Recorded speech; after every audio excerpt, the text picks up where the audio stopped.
4-5 रोज से IMF का वफ्द इस्लामाबाद पहुंचा हुआ है और उनके मुज़ाकरात हो रहे हैं। हमारे नए वजीर खजाना बने मोहम्मद औरंगजेब साहब, जिन्होंने अगले रोज पाकिस्तान की शरीयत हासिल की वजीर खजाना बनने के बाद, अनाउंस होने के बाद, तो उन्होंने कहा कि मुझे पाकिस्तान का शहरी बनते हुए और उस पाकिस्तान के शरीयत लेते हुए बड़ी खुशी महसूस हो रही है। लेकिन जब मैं आपको तफसील बताऊंगा कि गुज़श्ता रोज उनके साथ क्या हुआ, IMF का जो डेलीगेशन आया उनके साथ मुज़ाकरात में वजारत खजाना में, तो यकीनन आपको भी अफसोस होगा कि हम क्या लोग हैं और हमारी क्या हुकूमत है।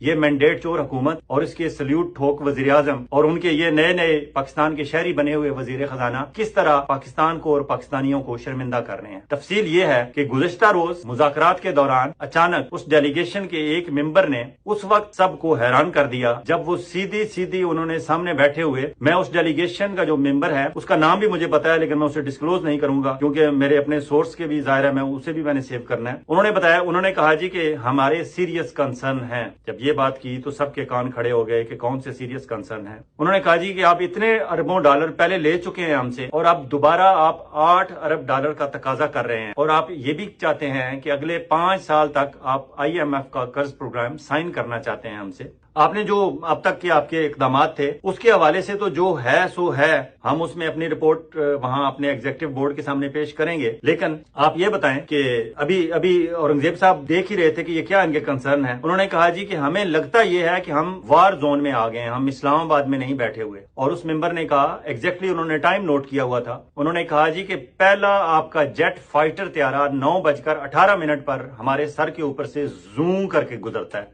एग्जैक्टली उस मेंबर ने जू की आवाज निकाली। उसने कहा, हमें मालूम है कि आपकी पाकिस्तान डे की परेड हो रही है 23 मार्च को, लेकिन हम गुज़श्ता 4-5 रोज से इस्लामाबाद से जब से आए हैं, पहला आपका फाइटर त्यारा हमारे सर के ऊपर से, इस्लामाबाद के ऊपर से 9:18 पर गुजरता है और उसके बाद इक्का दुक्का त्यारे आते रहते हैं और फिर 12:30 पर आपके बाकायदा फाइटर त्यारों की फ्लीट इस्लामाबाद के ऊपर परवाजें करना शुरू करते हैं और आखिरी आपका फाइटर त्यारों का फ्लीट 2:30 पर इस्लामाबाद के ऊपर से गुजरता है। आपकी ये जो मशकें हो रही हैं उस हवाले से उन्होंने कहा कि जाहिर है उन्हें ये लगा कि ये इतना फ्यूल इस पे एक्सपेंस हो रहा है। उन्होंने कहा, हमारी ऑब्जर्वेशन ये है कि आप अपनी इस परेड पर इतना खर्च कर रहे हैं, आप बचत खाक करेंगे। एग्जैक्टली ये लबो लहजा था उनका। आप हमें बताएं कि आप अपने डिफेंस अखराजात कैसे कम करेंगे। अब जब ये क्वेश्चन हुआ, औरंगजेब साहब ने पहलू बदला, लेकिन उनके पहलू बदलने से पहले उन्होंने कहा, आप पाकिस्तान के अवाम के नाम पर हमसे अरबों डॉलर लेते हैं और उसका बड़ा हिस्सा आपकी डेट सर्विसिंग, मतलब कर्जों की सूद की अदायगी और कर्जों की वापसी और उन्हें रीस्केड्यूलिंग के उसमें और डिफेंस के एक्सपेंसेस पर आपका खर्च हो जाता है। उन्होंने कहा, आप हमें यह बताएं कि गुज़श्ता 6 माह के दौरान आपने अवाम की बेहतरी और फलाह के लिए क्या किया। आप अवाम के नाम पे पैसा लेते हैं लेकिन आपके अखराजात ये हैं जो हम देख रहे हैं गुज़श्ता 4-5 दिनों से। हमने बोर्ड को जाकर आपके भी आप पे प्रेजेंटेशन देनी है, तो इसलिए हमें कुछ तफसीलात चाहिए आपसे। उन्होंने पहले तो डिफेंस अखराजात की बात की, मजीद आगे एलेबोरेट किया। उन्होंने कहा कि हमें 2 दिन के अंदर अंदर ये तफसीलात फराहम करें कि आपके पास कुल कितने सिपाही हैं आपकी फौज में, कितने ऑफिसर हैं, कितने जर्नैल हैं, कितने जर्नैल GHQ में बैठते हैं और कितने जर्नैल आपके फील्ड में होते हैं। बात यहां नहीं रुकी, उन्होंने बात इससे आगे बढ़ाई। उन्होंने कहा, आप हमें ये बताएं कि आपके एक सिपाही पे पर डे कितने अखराजात आते हैं, आपके एक ऑफिसर पे पर डे कितने अखराजात आते हैं और आपके एक जर्नैल पर डे कितने अखराजात आते हैं। ये तफसीलात मांगी हैं उन्होंने।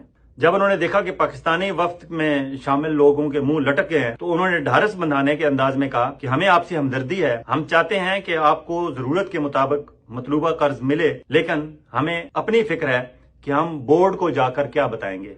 अब थोड़ी सी वो हमदर्दी करना चाहते थे क्योंकि उन्होंने देख लिया कि वजीर खजाना औरंगजेब साहब और उनके साथ जितने सेक्रेटरी खजाना ये वो पूरा उनका डेलीगेशन था, सबके चेहरे उतर चुके थे जब उन्होंने ये डांट सुनी। मेरा सोर्स ये बताता है, मौजूद था वहां सोर्स मेरा। उन्होंने कहा, भरम रखने के लिए उन्होंने ये कहा कि आपके हालात और इकदामात हमारी मैनेजमेंट के लिए कन्विंसिंग नहीं। मतलब ये था कि हम कन्विंस नहीं। और उसके बाद क्या होना था, उसके बाद दौड़ें लग गई वजारत खजाना की, वजारत दफा की, जहां से ये डाटा आना था, और फिर प्राइम मिनिस्टर सेक्रेटेरिएट में वहां बैठे हुए जो स्पेशल इन्वेस्टमेंट फैसिलिटेशन काउंसिल वाले हैं, आपको पता है वहां जर्नैल भी बैठे हुए हैं, ब्रिगेडियर भी और कर्नल भी, बात उन तक भी पहुंच गई और फिर वो भी एक्टिव हो गए क्योंकि उनकी तो उम्मीदें कुछ और थी कि इधर से 8 अरब डॉलर आएंगे तो उसके बाद फिर ये सारा हमारे हाथ में होगा, क्योंकि वो इस्लामाबाद आके बैठे ही इसलिए थे। और अब ये अचानक सिलसिला हो गया तो ये तो पैसे नहीं आने वाले। तो फिर उनकी भी दौड़ें लगी हुई हैं, वजारत खजाना वालों की भी, वजारत दफा की भी, और ये सारी report prime minister of Pakistan جو مینڈیٹ چور حکومت کے سلیوٹ ٹھوک پرائم منسٹر ہیں ان تک بھی پہنچ گئے کہ حضور آپ کے جتنے سلوٹ اور جتنی آپ کے خوش آمدانہ لب و لہجہ ہے وہ کام نہیں آیا. یہ جو فائٹر طیارے روزانہ اوپر سے زوں کر کے گزر رہے ہیں، اس زوں کی آواز نے IMF کے ڈیلیگیشن کو زچ کر دیا ہے، اور اب وہ پورے اخراجات ہم سے مانگ رہے ہیں کہ آپ کے ڈیفنس اخراجات کتنے ہیں، حتیٰ کہ انہوں نے ایک ایک سپاہی اور ایک ایک جرنیل اور ایک ایک آفیسر پر اخراجات اٹھنے والے اخراجات کی تفصیل مانگ لی ہے. اب ہم نے یہ 2 دن کے اندر انہیں تفصیل دینی ہے، اور تفصیل نہیں دیں گے تو انہوں نے یہ تو کہہ دیا کہ ہماری مینجمنٹ کنونس نہیں ہوگی. بیسیکلی وہ کنونس نہیں ہے اور وہ لٹرلی تپے بیٹھے ہیں. جی ہاں ناظرین، یہ ہے صورتحال اسلام آباد کی، اور یہ ہے ہماری حکومت کی کارکردگی. اور یہ جو نئے نئے وزیر خزانہ بنے ہیں، جنہیں انہوں نے پہلے پاکستان کی شہریت ترک کر دی تھی، بیلجیم، ہالینڈ، پتہ نہیں کہاں کی شہریت انہوں نے لے لی تھی، اب وہ وزیر خزانہ بن گئے ہیں تو انہوں نے دوبارہ شہریت لے لی ہے. اور شہریت لینے کے بعد وہ کہتے ہیں کہ مجھے بہت خوشی محسوس ہو رہی ہے، بہت بہتر محسوس ہو رہا ہے. حضور آپ کو قومی شناختی کارڈ لے کے بہتر محسوس نہیں ہو رہا، آپ کو وزارت خزانہ کا قلمدان لے کر بہتر محسوس ہو رہا تھا. لیکن اب جو آج آپ کے ساتھ گزشتہ کل IMF کی ڈیلیگیشن نے کر دی، اور اس ڈیلیگیشن کی اس ممبر نے جب آپ کو کھری کھری سنا دی کہ حضور آپ کیا کر کیا رہے ہیں، پیسے آپ پاکستان کے عوام کے نام پہ لیتے ہیں اور اخراجات آپ کے یہ ہیں. آپ نے اگر پریڈ کرنی تھی تو کاش ایک پریڈ اسلام آباد میں نہ ہوتی، کہیں اسلام آباد سے بہت دور ہوتی، تو شاید یہ زوں زوں کی آوازیں IMF کے ڈیلیگیشن کو تنگ نہ کرتی اور پھر بات یہاں تک نہ پہنچتی. اب دیکھتے ہیں کہ پرسوں 18 تاریخ کو، کل 18 تاریخ کو جب وہ اپنا ڈیلیگیشن اپنے مذاکرات کمپلیٹ کر کے، کیونکہ کل شام تک انہوں نے ہر صورت وہ رپورٹس ان کو دینی ہیں جو انہوں نے منگوائی ہیں ان سے تفصیلات. انہوں نے کہا کہ پچھلے 6 مہینے میں آپ نے پبلک کی ویلفیئر کے لیے، پبلک کی بہتری کے لیے، پبلک کی فلاح کے لیے، پبلک کی بہبود کے لیے آپ نے کیا کیا، وہ تفصیل دیں. 6 مہینے کا ڈاٹا وہ دینا پڑے گا کہ کیا کیا حکومت پاکستان نے. انہیں اس سے کوئی غرض نہیں ہے کہ انوار اللہ کاکڑ صاحب تھے یا اب شہباز شریف صاحب ہیں. They are talking to government of Pakistan, وہ حکومت پاکستان سے بات کر رہے ہیں. پچھلے 6 ماہ کا وہ دینا پڑے گا ریکارڈ. اور مجھے نہیں لگتا کہ کوئی ایسا کوئی پبلک کی ویلفیئر کا کوئی ایسا نمایاں کام انہوں نے کیا ہے. لیکن اب ظاہر ہے کچھ تو رپورٹ بنائیں گے. اور دوسرا انہوں نے وزارت دفاع سے ساری تفصیلات اکٹھی کر کے انہیں دینی ہے، اور پر ڈے اخراجات بتانے ہیں کتنے ہیں. اس موقع پہ یقیناً انہیں ہمارے سابق وزیر خزانہ جنہیں فجنگ ماسٹر IMF والوں نے کہا تھا، وہ فجنگ ماسٹر بھی یاد آ رہے ہوں گے ہماری حکومت پاکستان کو، کہ وہ ہوتے تو شاید وہ کچھ فجنگ کر کے دے دیتے کچھ اعداد و شمار. لیکن اگر وہ ہوتے تو شاید بات یہاں تک پہنچتی نہ. انہوں نے کہنا تھا یہ تو ماسٹر ہیں پہلے ہی فجنگ کے. ان پہ الزام لگا تھا لاسٹ ٹائم، آپ کو یاد ہوگا کہ کہا گیا تھا کہ یہ فجنگ ماسٹر ہیں.